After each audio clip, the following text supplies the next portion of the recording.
Dans une époque lointaine, bien avant la fondation de la République Galactique, des pyramides Toyor parcoururent la galaxie, à la quête d'être sensibles à la force. Après avoir récupéré des individus provenant d'une grande variété de planètes et d'espèces, les pyramides se dirigèrent vers Titon, situé dans le noyau galactique, où, à cette époque, les voyages dans l'hyperespace étaient difficiles. Là, se trouvait une 9e pyramide, beaucoup plus massive que les autres. Les pyramides atterrirent chacune dans une région différente. Ainsi se crée l'espèce des titans, des espèces mixtes comportant des humains, Wookiees, Cytosans purs et autres. Ils se rendirent compte rapidement que Titon était dangereux, s'y imprégnait pas la force, que l'environnement global changeait en fonction de la sensibilité de la population. Ainsi, la notion d'équilibre devient donc un dogme important dans leur ordre. Si cet équilibre venait à être fragilisé, alors la planète réagissait. C'est comme cela que se crée l'ordre Jedi. Ainsi, je vais me concentrer sur une étape cruciale de leur développement, le grand voyage Jedi.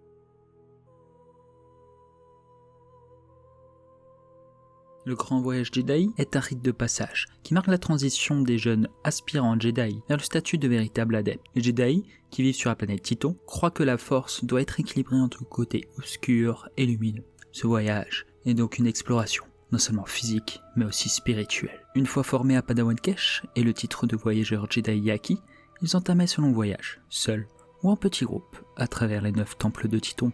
Le grand voyage commence à Bodhi, le temple dédié aux arts. Ici, les voyageurs Jedi apprennent à percevoir la force à travers la danse, la musique et d'autres formes artistiques. C'est une étape cruciale pour comprendre les manifestations subtiles de la force à travers la créativité. Ensuite, direction le redoutable continent de Tyr, où les Jedi traversent des paysages difficiles comme la forêt austère et le désert muet. Arrivés à Kikon Kesh, le temple des arts de la force, les voyageurs se concentrent sur la méditation et renforcent leurs esprits dans un silence absolu. Les choses se corsent avec Staff Kesh, sur le continent de Katozakar, aussi appelé la Terre de Feu. Traversant des plaines glacées et des cavités de magma, les Jedi doivent se montrer agiles et attentifs, notamment en suivant les oiseaux qui prédisent l'éruption des cratères. À Staff Kesh, ils approfondissent leurs connaissances en arts martiaux et apprennent à maîtriser leur respiration dans des conditions extrêmes. Ensuite, cap sur Akar Kesh, le temple de l'équilibre, l'un des plus importants. Ce voyage est semé d'embûches, avec des tempêtes et des créatures marines durant la traversée du canal de la Lune. Ici, les Jedi apprennent à équilibrer Ashla et Bogan, les deux côtés de la force, à travers la méditation.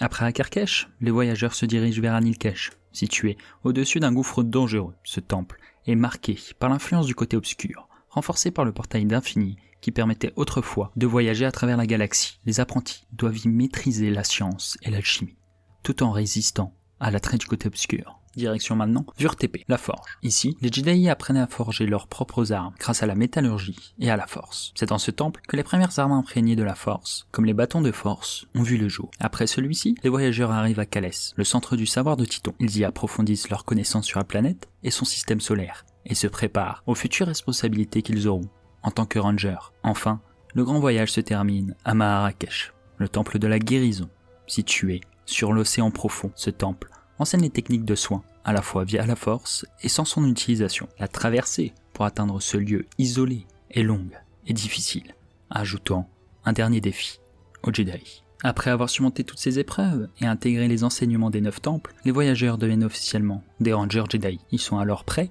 à maintenir la paix à travers le système de Titon. Le grand voyage Jedi est une étape essentielle dans la formation des Jedi, permettant aux apprentis de maîtriser tous les aspects de la force à travers un parcours initiatique. En visitant les 9 temples de Titon, ils développent des compétences variées, allant des arts et des arts martiaux à l'équilibre spirituel entre le côté obscur et lumineux. Cette tradition forge non seulement leur capacité physique et mentale, mais aussi leur résistance aux tentations du côté obscur. Elle prépare les apprentis à devenir des Rangers Jedi, capables de maintenir l'harmonie dans le système de Titon et de protéger leur ordre.